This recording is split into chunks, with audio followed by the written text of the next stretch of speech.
Buenas tardes, soy la doctora Noelia Ferreira, asistente de la Cátedra de Urología. En esta oportunidad les voy a exponer sobre cáncer de riñón. En cuanto a la epidemiología, ocupa el tercer lugar dentro de los tumores urológicos, más frecuente en el sexo masculino con una relación 2:1. Su mayor incidencia se da entre los 50 y 70 años. Y la variedad que habitualmente más frecuente se presenta es el carcinoma de células claras. En cuanto a la etiología, hay muchos factores de riesgo que coadyuvan para presentar un cáncer de riñón, pero fundamentalmente el hábito tabáquico es el fundamental. Es importante los años de consumo y la dosis consumida. Más del 90% del carcinoma de células renales es esporádico, el 10% se desarrolla en un síndrome familiar, síndrome hereditario, y bueno, siempre hay que sospechar que estamos frente a un cáncer de riñón hereditario en todo paciente joven que debuta entre los 20 y 30 años con un cáncer de riñón.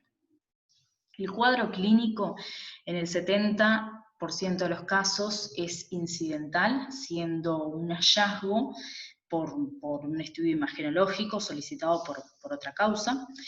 La triada que se presenta con hematuria, dolor lumbar y tumor palpable se presenta en el 10% de los casos y traduce una enfermedad avanzada. Algunos pacientes, desafortunadamente, presentan ya clínica metastásica en el 10 a 30% de los casos. El examen físico en todo paciente que presenta una tumoración, un cáncer de riñón es fundamental. Como comenté previamente, la tumoración palpable a nivel de fosa lumbar, siempre se valora una ocupación de la fosa lumbar, una tumoración con un peloteo verdadero. Puede presentarse el paciente con un varicocele, ya sea por la compresión de la vena renal o la vena cava inferior, y elementos de repercusión general. El síndrome paraneoplásico presente en el 20% de los pacientes, son aquellos pacientes que se presentan con una tumoración renal, con un cáncer de riñón, que asocian hipertensión, anemia, policitemia, fiebre. La hipercalcemia puede deberse a este síndrome paraneoplásico o frente a la presencia de metástasis. Con respecto al tipo de carcinoma de células renales, el células claras, que comenté, tiene mayor incidencia, un 75%, le sigue el papilar tipo 1 y 2, el cáncer de células cromófagos, el de los conductos colectores y los no clasificados. En cuanto al de peor pronóstico, es el carcinoma de células renales, de los conductos colectores, y el menos agresivo es el de células cromófagos. En cuanto a la imagenología, la ecografía de aparato urinario, a pesar de ser un estudio técnico dependiente, tiene una sensibilidad mayor del 95% para diferenciar lesiones sólidas de quísticas. Habitualmente el tumor de riñón se ve como una imagen irregular, heterogénea, que deforma el contorno renal o desplaza el riñón. Frente a estos hallazgos ecográficos, el segundo estudio a solicitar es la tomografía, con y sin contraste, que tiene una sensibilidad del 100% para los tumores de riñón, con una especificidad del 95%. Esta tomografía, esta imagen, este estudio no solamente valora la imagen renal, sino también la evaluación locorregional y la presencia de metástasis a distancia. En algunos pacientes, la resonancia magnética puede sustituir esta tomografía, fundamentalmente en pacientes con insuficiencia renal, en mujeres embarazadas, en pacientes con alergia al contraste. Acá sí se impone la resonancia magnética.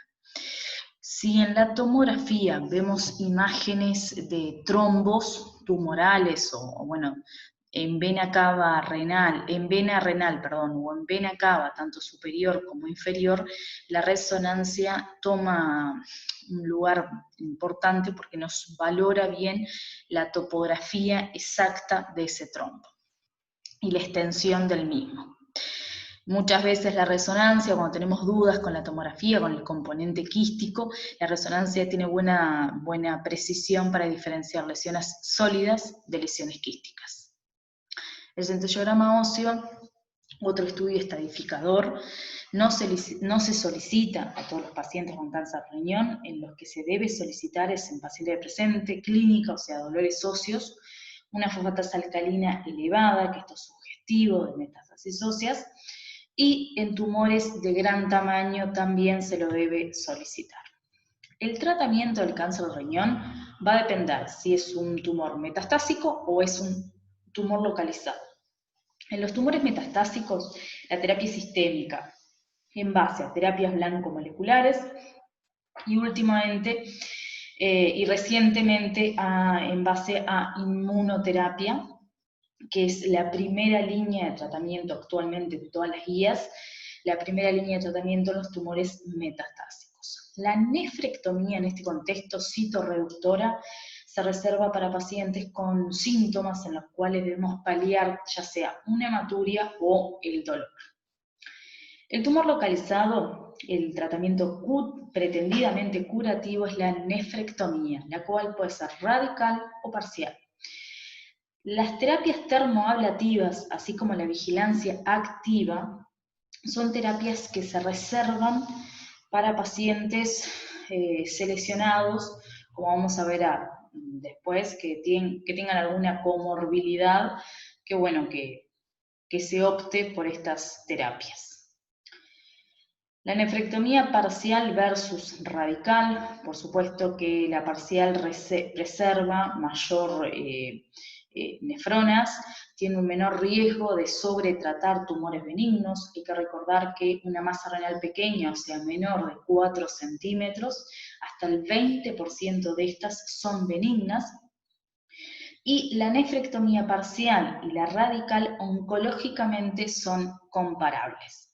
Las indicaciones absolutas de una nefrectomía parcial, en la cual sí o sí se debe optar por esta, es en pacientes monorreno, en pacientes que presentan tumores bilaterales y en pacientes con ya una enfermedad renal crónica, que si no le realizo una nefrectomía parcial, tiene grandes chances de entrar en hemodiálisis.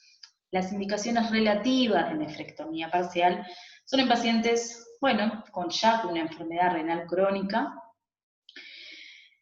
pacientes con comorbilidades, especialmente que en el futuro puedan desarrollar una enfermedad renal, como son hipertensos o diabéticos mal controlados, y en pacientes con tumores genéticos.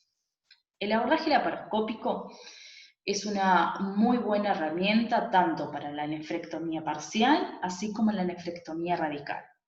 El abordaje laparoscópico ofrece menor morbilidad, es estéticamente mejor, menor estadía hospitalaria, menor pérdida sanguínea, menor tasa de complicaciones y menor necesidad de requerimientos analgésicos.